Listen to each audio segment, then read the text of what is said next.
मरणोपरांत परमवीर चक्र मिला। जब वो एक बार नहीं, दो बार नहीं, तीसरी बार लगातार हाथ में हैंड ग्रेनेड लिए पाकिस्तानियों पर चढ़ गया, सर में गोली खाई और शहीद हुए। किसके लिए? हिंदुस्तान के लिए। 1965 राजपूतों को फिर महावीर चक्र मिला जब मेजर बलजीत सिंह रंधावा ने पाकिस्तानियों को ब्लैक रॉक से खदेड़ा और 17 मई को शहादत दी। कैप्टन रणवीर सिंह और सिपाही बुद्ध सिंह दोनों को वीर चक्र मिला और जो पोस्ट उन्होंने अपनी जान देकर जीती वो हमारी सरकार ने पाकिस्तान को गुडविल दिखाने में वापस कर दी। कश्मीर में आज भी राजपूताना राइफल्स का एक एक सिपाही अपनी वफादारी निभा रहा है। हवलदार रणवीर सिंह 1 इंच अपने पोस्ट से नहीं हिला जबकि उसका पूरा सेक्शन साफ हो गया था। आज भी उनके लिए रेजिमेंटल ऑनर से बड़ा और कुछ नहीं। सैनिकों की 5वीं पुश्ते आज भी वहां मौजूद है और वो सैनिक अपने राजपूत भाई से पूछते हैं तू किसके लिए मरेगा? राजपूत कहता है अपने पलटन के लिए। पलटन किसकी? राजपूताना की। राजपूताना किसका? भारत का। और ये भारत क्या करेगा तुम्हारे लिए? जब से ये प्रजातंत्र आया है ना, हमारे साथ सिर्फ धोखा हुआ है। सरदार वल्लभ भाई पटेल ने हमसे अपील की थी, इधर वन इंडिया, एक भारत के लिए अपने राज्य त्याग दो, हमने त्याग दिया। उन्होंने पैसे मांगे, हमने अपना खजाना खाली कर दिया। वन इंडिया, एक भारत के लिए। कहां है ये एक भारत? डेमोक्रेसी के इतने साल बाद भी ये हाल है कि कोई वोट नहीं डालना चाहता। अपने घर की जमीन को अपना देश बनाकर बैठे हुए लोग। एक सरकार मेजॉरिटी में नहीं आ पा रही। अरे हमारी परंपरा है ना, हजारों सालों की थी और जब छीनी थी इन लोगों ने तब भी इनसे अच्छी थी।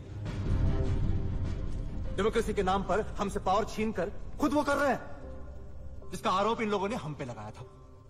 फिर भी पटियाला रिपोर्ट में सिर्फ हमारी खामियां, हमारी गलतियां लिखी गई थी और कुछ नहीं। अरे इनकी तो एक चीज नहीं है जो साफ है। आज भी लोग हमें क्यों बना उड़ाते हैं? बना इज्जत करते हैं क्यों? क्योंकि हमने त्याग किया है हमारे लोगों के लिए। जोधपुर के महाराजा ने वल्लभ भाई के सेक्रेटरी के सर पे बंदूक रख के कहा था, देख जोधपुर की मेरी प्रजा से गद्दारी मत करना। इन लोगों ने सबके साथ गद्दारी की। 67 के लोकसभा इलेक्शन में जब राजकुमार खड़े हुए चुनाव के लिए, तब क्या हुआ? राजस्थान में कांग्रेस का पत्ता साफ। पूरे देश में 24 राजकुमारों को लोगों ने चुना। तब क्या किया इन लोगों ने? ऑल इंडिया कांग्रेस कमेटी की एक बैठक बुलाई, हमारे शाही बत्ते बंद कर दिए। हमें दी जाने वाली एक एक सुविधा को हटा दिया गया। हमें इन लोगों के सामने झुकना पड़ा, हार माननी पड़ी। हम हार गए क्योंकि 1000 साल के बाद भी हम आपस में लड़ रहे थे। अब ये सब खत्म, बस। अगर हमें अपनी जमीन चाहिए तो एक होना पड़ेगा। राजपूतों को इनसे बचाने के लिए एक होना पड़ेगा। A patriot must always be ready to defend his country against its government. जंग छेड़नी है हमें, आजादी की जंग, अपनी जमीन की जंग। और उसके लिए हमें पैसे चाहिए, सेना चाहिए। सबसे महत्वपूर्ण बात, आपको अपना खून बहाना पड़ेगा। जो आप अपना खून बहाने के लिए तैयार नहीं है तो सपना देखना बंद करो, ये साकार नहीं होगा। हमारी जमीन, हमारी इज्जत, हमारी आन हम वापस नहीं ला पाएंगे। और अगर आप एक होने के लिए तैयार हैं, अपना खून बहाने के लिए तैयार हैं, तो एक साथ एक आवाज में बोलिए, वीर भोज वसुंधरा, वीर भोज वसुंधरा, जय राजपूताना, जय राजपूताना, वीर भोज वसुंधरा।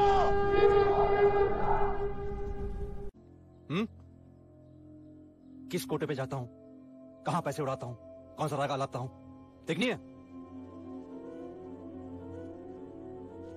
लेके चलो इसको। बनाओ। नहीं दिखाते इसको विश्व स्वरूप। नहीं बना। चल जल्दी। आ चल।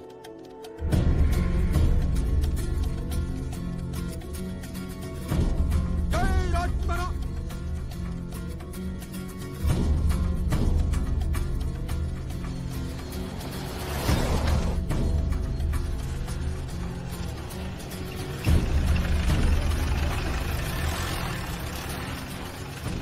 जा, अंदर जा।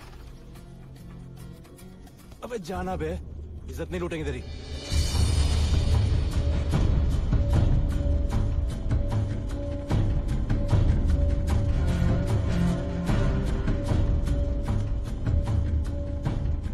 आजा अंदर, आना। कमीज उतार, ये पहन ले।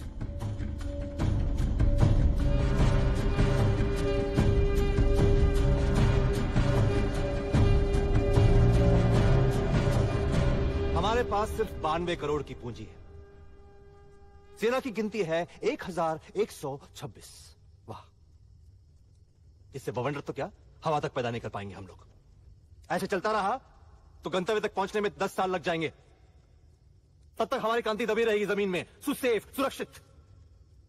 और यहां करणगढ़ के राजा अपने बेटे को विलायत भेज रहे हैं पढ़ने के लिए। Jack and Jill went up the hill to fetch a भोसड़ी का। ऊपर से हल्ला बोल खर्चा भी कर रहे हैं। अरे भाई, अगर आप अपने बेटों को, अपने पोतों को इस क्रांति में शामिल नहीं करोगे तो क्या क्रांतिकारी मैं कश्मीर से उधार ले आऊं?